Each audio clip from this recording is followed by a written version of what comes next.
얼굴 대상포진의 합병증 중에 람세이언트 증후군이라는 병이 있는데요. 생소한 병명에 비해서는 상당히 높은 순위인 것 같고요. 안녕하세요, 닥터 외질입니다.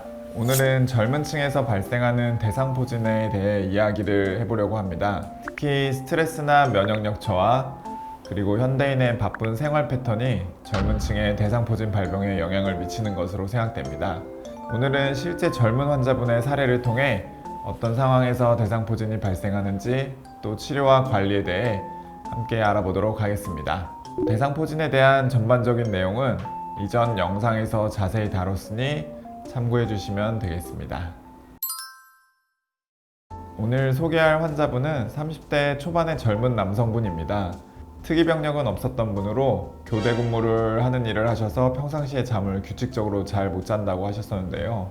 아무래도 낮밤이 바뀌는 일이 자주 있다 보면 숙면을 취하기가 어렵고 면역력이 떨어지면서 대상포진 같은 병에 노출되기가 더 쉬운 것 같습니다. 이분의 경우 내원 10일 전에 이미 대상포진 진단을 받고 항바이러스제를 복용하였는데 통증이 계속 지속되어 저희 병원을 찾아오셨었는데요.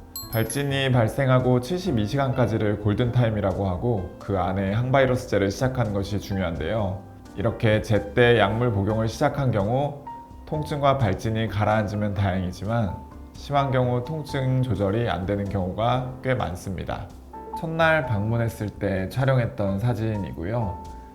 우측 귀부터 턱까지 발진이 있었던 자리에 딱지까지 이미 형성이 되어 있었고, 통증은 이제 발진 부위를 따라 우측 귀부터 시작해서 어금니 쪽을 따라 턱 쪽까지 찌르는 양상의 신경통과 아주 가벼운 터치에도 통증이 있는 이질통까지 있었고요.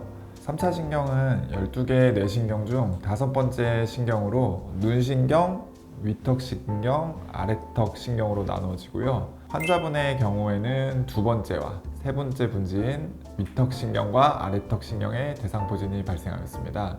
이렇게 통증과 발진이 심한 경우에는 증상이 좋아질 때까지는 매일 내원해 치료를 받으시게끔 안내를 하고 있습니다. 두 번째 날 사진이고요. 이미 딱지가 생긴 이후였기 때문에 외관상 큰 변화는 없었는데 통증이 전날에 비해 90% 정도 호전되고 잠도 잘 주무셨다고 했습니다. 통증이 많이 좋아진 대신에 얼굴 부위에 간지러운 증상이 생겼는데요. 통증이 호전되면서 간지러움이 나타나는 경우가 많습니다. 첫날 시행했던 혈액검사 결과가 나왔는데요. 이제 혈액검사상 대상포진 양성 반응이 나왔습니다. 양성이 나오는 경우에는 전염병으로 보건소에도 신고해야 하는 대상입니다. 셋째 날 사진이고요. 통증은 이제 많이 호전된 상태였고 일상생활에는 큰 지장은 없었는데 얼굴 부위에 간지러움이 남아있고 혀 부위에 이상 감각을 호소하였습니다. 얼굴 주변으로 대상포진이 오는 경우에는 눈이나 귀, 치아나 잇몸 등으로 증상이 같이 나타나는 경우가 굉장히 흔한데요. 증상이 심하지 않은 경우에도 굉장히 중요한 기관들이기 때문에 관련과 진료는 보시기를 꼭 추천드립니다.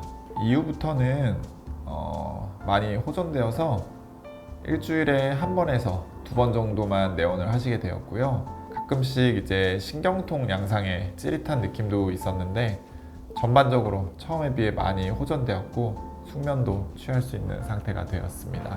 그 이후에도 몇 번을 더 오셔서 얼굴 감각도 이제 조금씩 돌아오고 있었는데 아직 좀 멍하고 4살 같지 않은 느낌의 양상은 조금 남아 있었는데 이제 대부분 시간이 걸리더라도 감각이 호전되고 합병증은 많이 없다는 거 설명드리면서 안심시켜 드렸습니다. 얼굴 대상포진의 합병증 중에 람세이언트 증후군이라는 병이 있는데요. 대상포진이 이제 왔던 부위로 안면 마비가 특징적이고요. 안면 비대칭이 발생하거나 눈을 감지 못하거나 입술이 처지는 증상 등이 나타날 수 있습니다. 2002년 기사에서 람세이언트가 안면마비의 원인 3위라는 내용의 기사입니다. 생소한 병명에 비해서는 상당히 높은 순위인 것 같고요.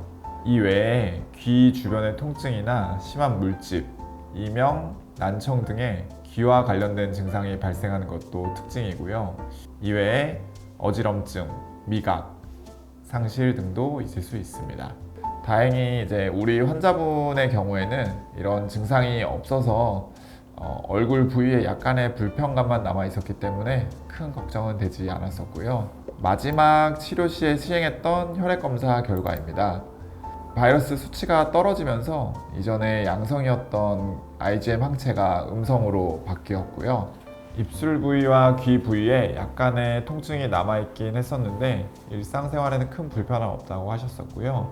환자분의 증상이 100% 나은 것은 아니었지만 처음에 비해 90% 이상 호전되었고 혈액 검사상에서 바이러스 수치가 양성에서 음성으로 변한 것을 확인하여 치료 종료하였습니다. 이분의 경우 다른 환자분들에 비해 치료 기간이 길었는데 처음 증상이 발생하고 일주일 이상 약물 치료 이외에 다른 치료를 시작하지 못했던 점이나 평소 교대 근무로 불규칙한 수면 패턴 등이 기저질환 없는 젊은 환자분임에도 불구하고 치료가 오래 걸리지 않았나 생각합니다. 그래도 저희 병원을 믿고 꾸준히 방문해 주셔서 약간의 불편함을 제외하고는 일상생활로 복귀할 수 있어서 다행이라고 생각합니다. 오늘은 젊고 건강한 성인에서 발생한 대상포진의 증상과 치료 방법에 대해 알아봤습니다. 젊은 나이에도 발생할 수 있으며 초기 치료가 늦어지는 경우 치료 기간이 길어질 수 있습니다. 대상포진은 초기에 빠르게 진단하고 치료하면 심각한 합병증을 예방할 수 있기 때문에 통증이나 발진이 발생하면 지체하지 말고 병원을 찾으시는 것이 중요하며 50세 이상의 성인에서는 현재 관련 증상이 없더라도 대상포진 예방접종을 맞으시기를 권유드립니다. 시청해주셔서 감사합니다. 궁금하신 내용은 댓글로 남겨주시면 확인 후 답변 드리겠습니다.